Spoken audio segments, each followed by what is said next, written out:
All right, time to go inside out with our NBA insider, Ian Begley. And wild night at the Garden. Ian, first off, how surprised were you that RJ got the final shot and made it for the win after he didn't play particularly well on Thursday? Yeah, Chris, it was surprising given how he had shot up to that point. I think he was 4 for 13, and RJ said afterward that the play was basically find whoever was open and have them get the shot off. So he turned out to be open. But I think it speaks to something that the Knicks have talked about since they drafted RJ Barrett. They've talked about his mental toughness, his steady nature, his unshakable confidence. And you think about tonight, 4 for 13, had his shot blocked a few times by Robert Williams.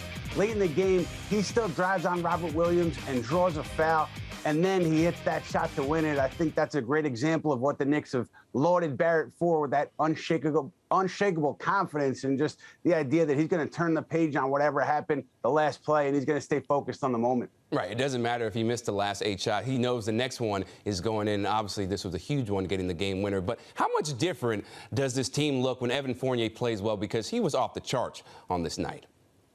Oh, you see it every time they play Boston. The opener, the time in Boston, and then tonight where he went crazy. And this is, I think, what the Knicks envisioned when they signed Fournier. Certainly they weren't counting on, these types of performances regularly, but I think they thought they were you get somebody who's going to knock down open shots consistently and open up the floor for you.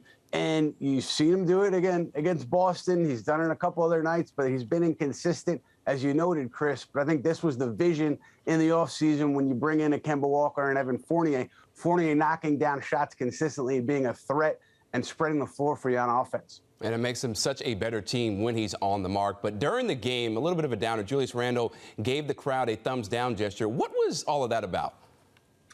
So Julius is clearly frustrated with the fans. He's taken on criticism for this up and down season, mostly down season so far for the Knicks.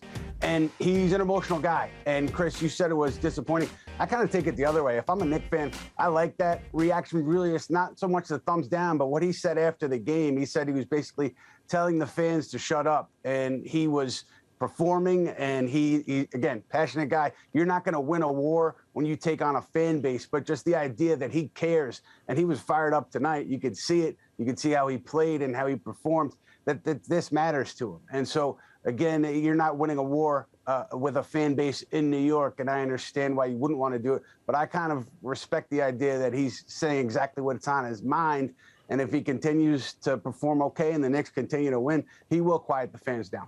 Yeah, I love that he's honest, and obviously, the criticism did get to him, and it showed that he was able to perform, when the criticism was at its peak. Ian Begley, thanks so much for the time, man.